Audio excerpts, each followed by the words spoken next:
Hey guys, it's Courtney, and today's video is part of a YouTube hop to celebrate Kiona, the craft therapist, 500 subscribers. There's 5 giveaways, tons of YouTubers involved in this hop, and I will link all of the information below.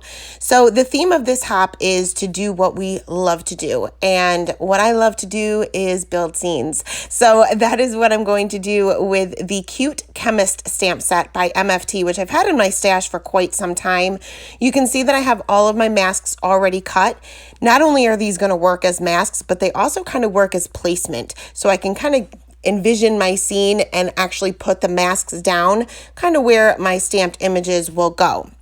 Now, if you guys have ever watched my channel before, you know that 99% of the time when I build scenes, it is with straight lines. I can build you a scene if you give me a ruler because I can't draw. So what I'm doing is I'm just taking some light pencil lines, drawing in my little floor where my floor is going to be, and a little table where all of the little cylinders and all of the chemistry stuff is going to be sitting. And then I can place my card panel here, which is obviously a slimline card, into my MISTI and go ahead and stamp out some of my images. Now you'll want to remember that you want to stamp front to back. So anything that you want in front of another, you will want to stamp and mask first. I am going to stamp these out with Blackout ink by Ink on 3. This is a piece of Nina Solar White 80-pound cardstock, and my masks are cut with Simon Says Stamp masking paper. So I put my MISTI away, and this time I'm just going to bring out my acrylic block for these smaller images because it's just easier for me. But I want to kind of fill up this little table with all of the images. So some of them are going to be in front of another. So like I said, just be sure that whatever you want in front of another, you stamp and mask first. So I'm just going to stamp a few of these, including this little test tube, which obviously would not be able to stand on its own, but I don't know how to draw one of those test tube racks, so it's going to stay the way it is. So once all of my images were masked out, I also cut a piece of masking paper, and I just cut it into a rectangle. It doesn't really matter your dimensions.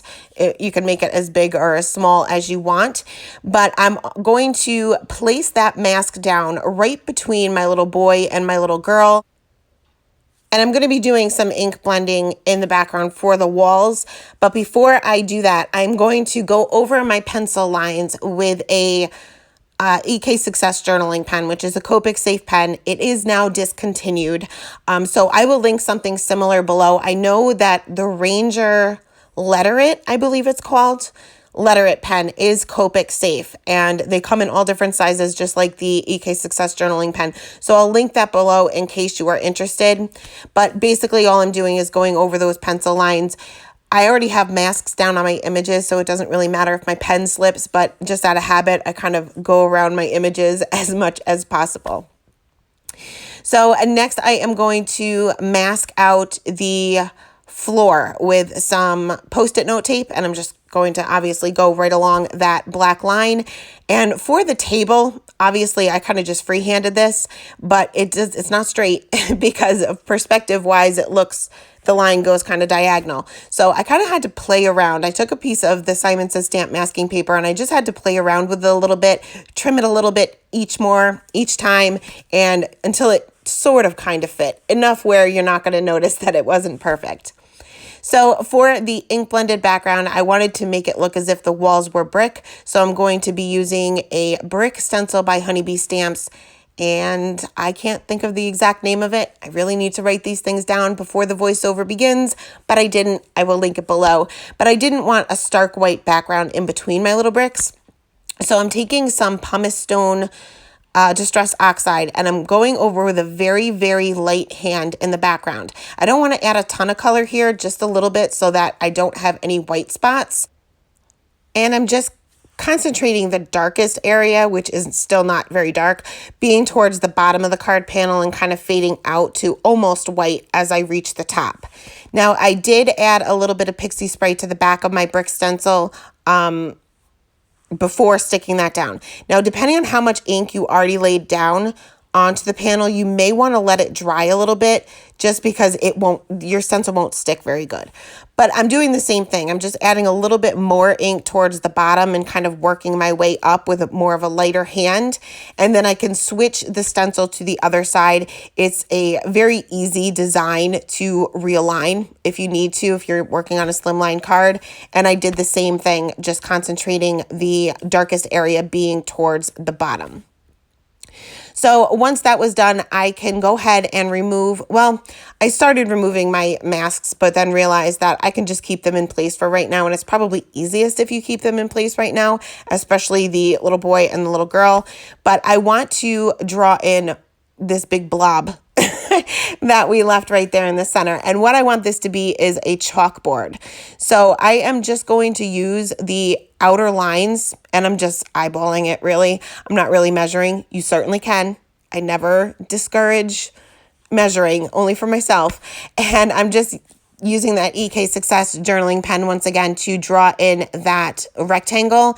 And I'm also going to draw a little frame in. And I'm just eyeballing this. And the frame would be pretty thin. If you ever look at a chalkboard, they're very, very thin frames. So I'm just going to draw an inside line or inside rectangle and then just connect the corners with the diagonal line.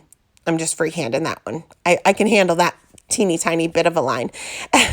So now I can remove the rest or some of my masks, and then decided to leave that little boy in place, being he's kind of overlapping the chalkboard, and I'm going to color in the chalkboard first. So just in case I went out of the lines a little bit or I was a little bit too messy with my coloring, at least I had the mask to kind of save me a little bit, which if you guys know me, I need those masks to save me a lot.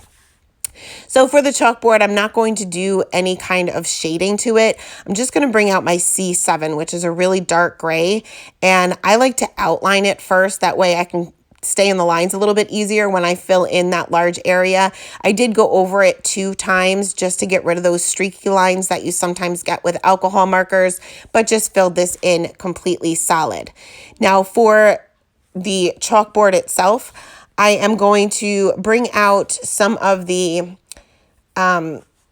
images from the stamps that I did really good in chemistry in high school, like really good. I had one of the highest scores in the entire state on the state exam, but I can't for the life of me think of what this is called. But I'm going to stamp these out with white pigment ink by Hero Arts, and that way it will kind of look like a chalkboard. If you don't have white pigment ink, you can white heat emboss it as well. It's just going to be a little bit more bright. It's not going to necessarily look like a chalkboard as much, but you'll still get the idea. So I went ahead and stamped out those onto my chalkboard. Then I can remove this final mask and begin with the Copic coloring. Oh, first you want to erase your pencil lines. Definitely erase your pencil lines before you begin your coloring, because you will not be able to erase them once you color over them. So I am going to start off with the floor, and I was originally going to use cool grays for this, but decided there was going to be a lot of cool grays throughout the card, so I switched over to some warm grays. So I'm using my W1 first to kind of get my paper saturated a little bit, especially being I already know that my darker warm grays are kind of getting a little dry, and I do not have any refills for them. So by saturating the paper a little bit ahead of time with my lightest color, it will make my blending a little bit easier. So I created a shadow underneath each one of them with the with the W7, and then I'll move to the W5, extend those areas out a little bit further, and also add a little bit of shading to the back portion of the floor. Now I would normally bring this down a little bit further, this darker color down a little bit further, but like I said, it's pretty dry. So I knew I was going to have a hard time blending it, and I just didn't want to waste the little tiny bit of ink that I have. But bringing out the W3, I'm just going to extend those shadows out a little bit further, and then I will finish off with the W1 and fill in the entire thing. Again, you may need to go over this a couple times just to get rid of those streaky lines. For the little baseboard, I pretty much kept with the same colors, and I just added a tiny, tiny bit of shading to this, kind of in random areas, just because, again, my markers are dry, so I wanted to keep primarily just that W1, which I do have a refill for. So moving on to the little boy and this little girl. I'm going to do both skin tones at the same time, but they are going to be different. So for this first one, this little boy, I'm going to start with that lightest color to map out my darkest areas and then move on to the darkest color and then kind of work my way back down. The shadows for him are going to be underneath his hair pretty much. And I think only his hands are showing. So pretty easy. Blending that out a little bit with the E13, then the E00, and finishing back off with that E50 that we started with. I did want to add a little bit of color to his cheeks, so I did bring out an R20, and to tone that down, because sometimes the R20 is a little bright, and on a girl it probably wouldn't look so bad, but on the boy it was a little bit too clownish. So I just toned that down a little bit by bringing it back in my E50 and very quickly going over that, and it will tone that pink down just a little bit. So moving on to her, I'm going to use a different skin tone combination here. But again, I am going to start off with that lightest color to map out those darkest areas and then go in with the E18, which is my darkest color. And I'm not using a ton of this, but I am using some flicking motions because sometimes I have a hard time blending the E18 and the E15. Now you can use a tip-to-tip technique to kind of get your colors to blend a little bit, but honestly, I just didn't even think about it. So I didn't get a perfect blend for her face especially, but it is what it is. So blending that out with the E13 and once again finishing off with the E00. Moving on to their hair. For him, I'm going to kind of make him kind of a dirty blonde. And for hair, I like to start off with the darkest color first. I like to keep that texture and keep those flick lines showing. And I'm just going to add a few little flicks from the bottom portion, or I guess from the roots of his hair for each little strand. And for some of them that are hanging down, I added a little bit to the tip of the strands as well. And that is the E99. And then I'll blend that out a little bit with the Y26.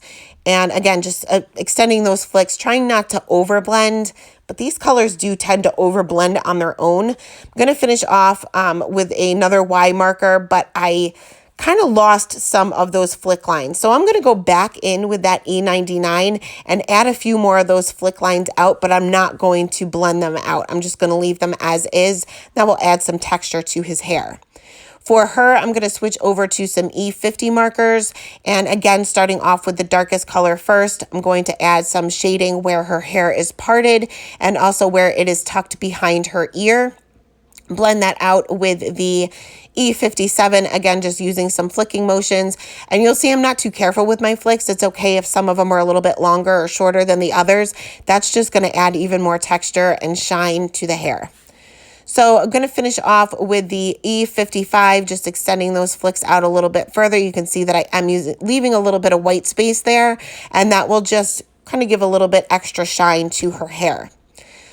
So, and next, moving on to their little jackets, their little lab coats here, and their pants. I want these to appear white, so I'm going to bring in some cool grays. Just going to add some shadows where their collars are hanging over on either side. If they're holding anything, that would also create a shadow on their jackets. And also you can see little flick lines where their little kneecaps and elbows are. I'm just adding a little bit of a flick there as well, just to add that shape to the object. Going to blend that out a little bit with the C3 and C1. I am leaving some white space here. So anytime you're coloring something white, you do want to leave white space, but you do want to add shadows as well. So I am leaving white space, and to get rid of those harsh lines between the C1 and the white paper, I'm just taking a colorless blender and very, very quickly going over that white space to kind of tone down that, that line that you get sometimes.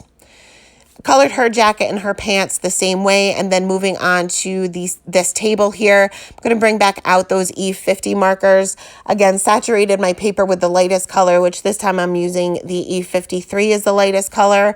Added a little bit of a shadow under each one of these objects, and again, just adding a little bit of shading towards the back of the table. Remember, the further back an object gets, the darker it will appear, as long as it's one single object.